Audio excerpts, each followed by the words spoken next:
Shalom, jumpa lagi dengan saya di Klavos Sukacita. Saya akan membagi bagian kebenaran firman Tuhan bagi semua pemirsa Klavos yang berbahagia. Namun sebelumnya mari kita berdoa. Bapa, kami bersyukur dan kami berterima kasih Kau baik bagi kehidupan kami. Kami siap mendengarkan firman-Mu. Roh Kudus, singkapkanlah firman Tuhan bagi kami, karena kami sangat membutuhkan penyingkapan firman Tuhan. Inilah kami siap mendengarkan apa kata Tuhan. Dalam nama Yesus kami berdoa. Amin. Bagian kebenaran firman Tuhan bagi kita di dalam kitab Ibrani pada pasalnya yang ke-13 ayatnya yang ke-8. Demikian bunyi firman Tuhan. Yesus Kristus tetap sama baik kemarin maupun hari ini sampai selama-lamanya. Nah, pemirsa Klavos yang diberkati oleh Tuhan. Ketika saudara dan saya menjalani hari-hari kehidupan kita, baiklah kita menjadi orang Kristen yang tidak mengenal Yesus lewat apa kata orang. Tapi baiklah kita mengenal Yesus dari apa yang Allah singkapkan bagi kehidupan kita. Kenapa banyak orang Kristen menjalani perjalanan kehidupan kekristenannya, tetapi dia menjadi orang Kristen yang lemah? Karena dia tidak mengenal siapa Yesus itu dengan baik dan benar dalam kehidupannya. Mungkin pemirsa pernah dengar tentang bagian kebenaran firman Tuhan dalam kitab Matius pada pasalnya yang ke-16, waktu Yesus berbicara tentang, atau Yesus bertanya kepada murid-muridnya, menurut kamu siapakah aku? Lalu ada murid-muridnya berkata bahwa engkau adalah Elia, ada yang mengatakan engkau mungkin Yohanes Pembaptis, atau ada yang mengatakan engkau Yeremia, bahkan salah seorang dari para nabi. Tapi Yesus bertanya kembali, menurut kamu siapakah aku? Lalu Simon Petrus menjawab, engkau adalah Mesias, anak Allah yang hidup. Yesus berkata kepadanya, perkataanmu itu atau jawabanmu itu adalah jawaban yang bukan berasal dari manusia, tetapi jawabanmu itu adalah jawaban yang berasal dari Allah. Mengapa Yesus katakan demikian? Karena Yesus tahu yang mengetahui siapa dia hanyalah Bapa itu sendiri. Dan Yesus berkata bahwa jawabanmu itu bukan dari manusia tetapi dari Allah. Itu berarti bahwa Yesus mau katakan, janganlah kita mengenal dia karena dari apa kata orang, tapi baiklah kita mengenal dia dari Allah yang menyingkapkan siapa Yesus itu di dalam kehidupan kita. Itulah yang membuat perjalanan kehidupan kekristenan kita itu akan menjadi perjalanan kehidupan kekristenan yang sangat menyenangkan di dalam kehidupan kita. Kalau firman Tuhan hari ini berkata kepada kita, Yesus Kristus tetap sama baik kemarin maupun hari ini sampai selama-lamanya. Pertanyaannya, kalau saudara melihat bahwa perkataan Yesus, mendengar bahwa Yesus dikatakan tetap sama baik kemarin, hari ini maupun sampai selama-lamanya, maka apakah saudara dan saya percaya kalau Yesus itu memang sama baik kemarin maupun hari ini sampai selama-lamanya? Apakah kita percaya bahwa Yesus itu tetap sama? Makanya tadi saya katakan bagi saudara, baiklah kita mengenal Yesus bukan dari apa kata orang, tapi dari Allah yang menyingkapkan bagi kita, supaya perjalanan kekristenan kita itu akan membuat kita bukan menjadi lemah, tapi akan membuat kita menjadi kuat. Mengapa kita menjadi kuat? Karena kita bisa melihat karya-karya Yesus yang telah Dia lakukan dalam perjalanan kehidupan kekristenan kita.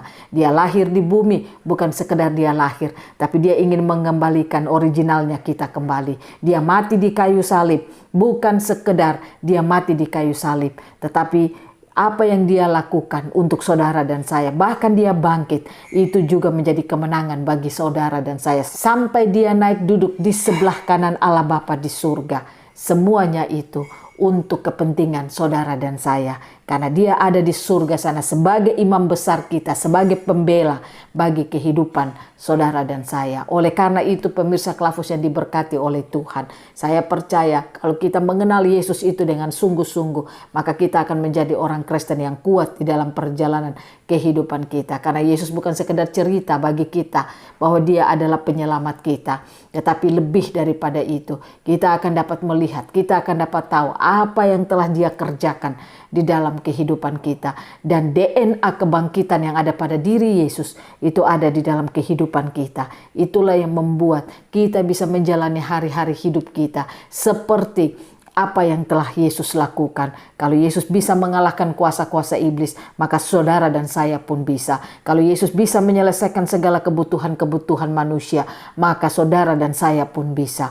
Kalau Yesus bisa melakukan atau menyembuhkan orang sakit, maka saudara pun dan saya bisa. Mengapa? Karena DNA kebangkitannya ada di dalam kehidupan saudara dan saya. Nah, oleh karena itu saudara, mari kita belajar untuk mengenal Yesus sungguh-sungguh dalam hidup kita. Karena memang benar, Dia Allah yang tidak pernah berubah. Dia Allah yang selalu setia di dalam kehidupan kita umat manusia. Sehingga saya percaya kalau kita tahu Dia Allah yang tidak pernah berubah, maka saya percaya ketika saudara ada masalah, ketika saudara ada persoalan, ketika engkau ada di dalam tekanan-tekanan hidup, engkau tidak akan pernah lemah. Tapi engkau akan tahu bahwa Dia Allah yang tidak pernah berubah. Kita tahu bahwa Yesus Kristus adalah pribadi Allah yang kedua yang diberikan bagi kita, orang yang percaya kepadanya. Nah, oleh karena itu pemirsa Klafus yang diberkati oleh Tuhan, bagaimana supaya kita bisa mengenal Allah atau mengenal Yesus Kristus itu sungguh-sungguh di dalam kehidupan kita. Saudara dan saya harus membangun hidup kita. Ingin punya kerinduan untuk terus mau mengenal Dia. Kerinduan itulah yang membuat saudara dan saya bisa mengenal Yesus di dalam kehidupan kita. Yang kedua, minta dari Allah untuk Allah mensingkapkan bagi saudara dan saya siapa itu Yesus dalam kehidupan kita, supaya itu tidak sekedar menjadi cerita bagi kita, tapi itulah kehidupan yang akan kita ambil menjadi kehidupan saudara dan saya. Ingat, Yesus Kristus itu ada di bumi menjadi contoh bagi saudara dan saya bahwa kehidupan yang sebenarnya yang dari Allah itu ada pada diri Yesus Kristus.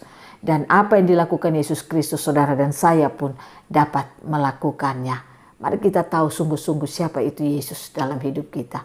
Maka saya percaya itu akan membawa kemenangan bagi kehidupan saudara dan saya. Nah, kiranya Tuhan Yesus memampukan kita, menolong kita, agar kita dalam perjalanan hari-hari hidup kita mau menang. Kita mau jadi orang Kristen yang mengalami kehidupan yang luar biasa. Baiklah kita tahu bahwa Yesus tidak pernah berubah. Dia adalah Allah yang selalu setia. Hari ini, esok, sampai selama-lamanya. Amin. Tuhan memberkati kita semua. Mari kita berdoa. Terima kasih Bapa, kami percaya Engkau adalah Yesus Kristus, Allah kami yang tidak pernah berubah. Baik hari ini, esok, sampai selama-lamanya. Engkau setia ya dan amin dalam hidup kami. Biarlah kami punya pengenalan kepada Engkau. Kami mengenal Engkau bukan dari apa kata orang, tapi kami mengenal Engkau karena Allah menyingkapkan itu bagi kehidupan kami. Tolong kami semua agar ketika kami menjalani hari-hari hidup kami tahu kami berkemenangan kalau Kristus itu menjadi hidup kami. Terima kasih banyak Bapa, dalam nama Yesus kami berdoa. Amin. Shalom, Tuhan berkati kita semua.